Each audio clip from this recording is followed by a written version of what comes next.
क्रूर कर्मा हरामखोरांना फाशी द्या, चित्रा वाघ यांनी ही मागणी केलेली आहे। राजेंद्र हगवणे, सुशील हगवणेच्या अटकेनंतर चित्रा वाघ यांची मागणी आहे। भाजप नेत्या चित्रा वाघ यांनी मुख्यमंत्री फडणवीसांकडे ही मागणी केलेली आहे।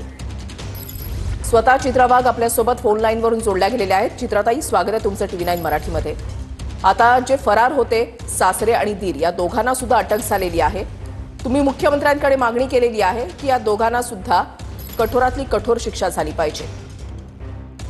निखिला, आज सकाळीच मला ही बातमी कळाली की शेवटी हे जे दोघं फरार आरोपी जे होते, हे क्रूर कर्मा हरामखोर असे वैष्णवीचे मारेकरी राजेंद्र हगवणे आणि तिचा दीर सुशील हगवणे यांना पोलिसांनी अटक केलेली आहे। आणि याबरोबर 5 आरोपी हे अटकेमध्ये त्या ठिकाणी आहेत।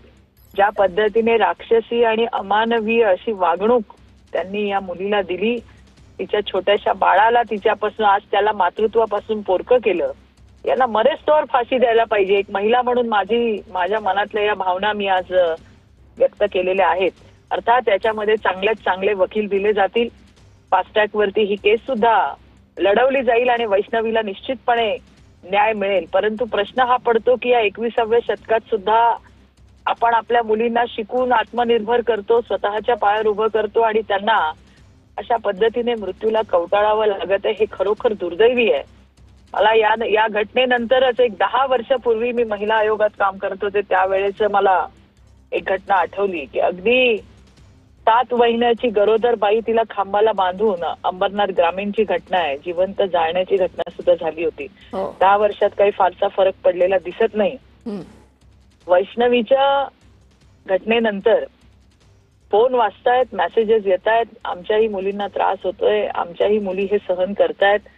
मध्येच कुठल्या तरी चॅनलवर मी पाहिलं की 2024-23 मध्ये काहीतरी 120 की 220 घटना हुंडाबळीच्या आहेत। त्याच्यामुळे हे दुर्दैव आहे आपलं फार की आजही मुलींना अशा पद्धतीच्या शोषणाला, अशा पद्धतीच्या त्रासाला पुढे जावं लागतं। बरं, यात महिला पण आहेत ना ग, यात महिलाही आहेत, सासू आहे, नणंद आहे, आणि त्याच्यामुळे पुन्हा एकदा सोशल अवेअरनेस करण्याची वेळ आली आहे असं मला वाटायला लागतंय। असं मला वाटतंय या मोठ्या सुनेच्या घटनेमध्ये जे आता सगळ्या माध्यमाच्या माध्यमातून समोर येत आहे, किंवा ती स्वतःही बोलली आहे की ती गेली होती पोलिसांकडे, का नाही पोलिसांनी दखल घेतली, याचीही चौकशी व्हायला पाहिजे।